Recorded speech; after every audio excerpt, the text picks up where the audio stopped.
Hello everybody, my name is Camden Harrington and I will be doing a social media audit on Bud Light today.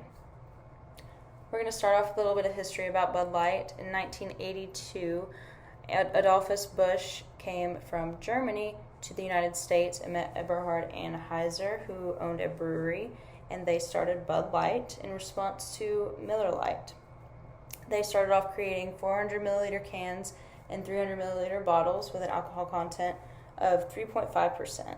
It started off as really popular in the United States, and then later in the UK it became very popular as well. These are some of the first Anheuser-Busch cans that ever came out. One of my favorites is the Budweiser can because it reminds me a lot of Auburn. So we're going to jump right into their Facebook account. They have 7.8 million followers and 8 million likes. Compared to their competitors' followers of 2.7 million and 2.8 million, or 2.8 million followers and 2.8 million likes. They use Facebook very well. They definitely center their content towards the older crowd, which I think is a very good way of utilizing their Facebook account. We're going to jump into Instagram. They have 357,000 followers compared to Coors Light, which is 173,000 followers. They also use their content very well on Instagram. It's actually it's the most popular social media platform for Bud Light. It is the most more people engage with the Instagram account than with Facebook, even though Facebook has more followers. Instagram definitely has more engagement for sure. Their Twitter account is 244.4 thousand followers, and then Coors Light has 134,000 followers.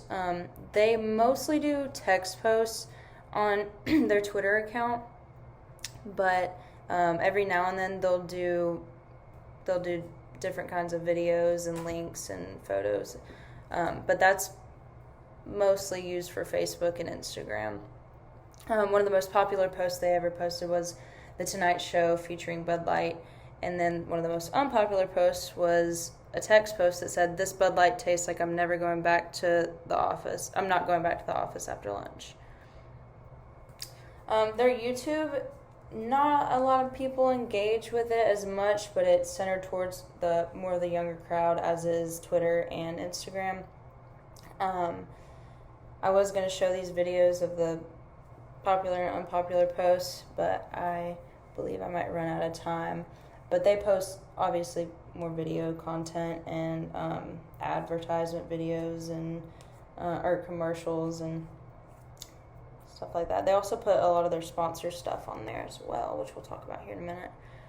Their website is laid out very well. It's very easy to access, or it's very easy to navigate. They use different shades of blue. They have a lot of their information on there about Bud Light. They have history. They have a lot of different content on their shop, which I posted put three of my favorite items that I found on their shop. They also have a career section and rewards and discount section as well.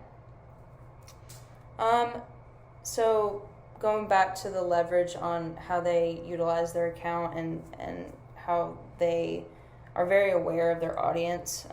The Facebook account is definitely centered more towards the 35 to 70 age gap. Instagram and Twitter 24 to 34, and YouTube is definitely a younger crowd as well. Some of their sponsors include the NFL, NASCAR, Overwatch League, the NHL, and a lot more. They engage with their followers and their fans through this content as well, and as does many brands, but I feel like they utilize it very well. They put their the team names on their cans, and this is actually an old NASCAR car, but they've been using these sponsors for a long time, and it obviously works very well for them. Here are some examples of their social media posts. The first one is Twitter. A couple text posts, very short, to the point, a lot of comedy in all of these. Facebook as well. They definitely have a lot of different... The content on Facebook definitely varies a lot, but they use Facebook in the way that a lot of older crowds use it, and their posts look very similar to that age group. Instagram is a lot of memes from what I have seen. They use that comedy aspect through their memes. It's definitely a one-of-a-kind brand. They utilize their accounts better than anybody else does, than any of their other competitors. And they do this with their comedy. They keep it light, and they are able to engage with their audience through this, and it appeals to all different age groups. Their design also helps them a lot. One of their most recent designs is the tie-dye design that they did this summer with the retro summer pack. I believe this was amazing. This was an amazing marketing tactic for sure, and they also use their ingredient campaign as a marketing tool as well to appeal to people that want to be more on the healthy side. They say that they don't have any corn syrup in their beer. So some of the other marketing campaigns they did was with Bud Knight and with Game of Thrones, and also one of their influencers is Post Malone. They definitely bring a lot of social awareness to their content for sure, and it's not very offensive. They definitely don't go too far, and they're not too bland. They know how to use their comedy to keep it on the light side, but keep people engaged as well. Some of my analysis my SWOT analysis is that their strengths are that they have a very strong social media presence. Their graphics are great. They use comedy to engage with their followers, and that's great. Their weaknesses could be the comedy as well. People can get tired of it. It's a lot. There's a lot of comedy going on. The college and Southern appeal, it kind of tends to turn off the older crowd, and a lot of that can definitely weaken their stance for sure. Some of their opportunities could be that they could be more classy. They could be more of a professional brand, but this would take the comedy aspect out of it. But I believe that there's a good balance that should be had as well. Also, they could create a TikTok account. They don't have a TikTok account. This appeals more to the younger crowd than it does to the older crowd, but TikTok is definitely a newer way, or a newer social media platform to create more follower content and expand their brand for sure.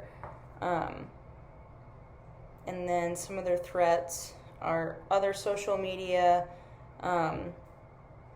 of their competitors, and people seeing their brand as kind of a college kid, redneck brand, which a lot of people do. A lot of people associate Bud Light with the South and the rednecks, and that can be a threat for sure to their brand. And then obviously other beer companies and their competitors. So I really enjoyed creating this social media audit for y'all, and I hope y'all enjoyed watching it. Thanks.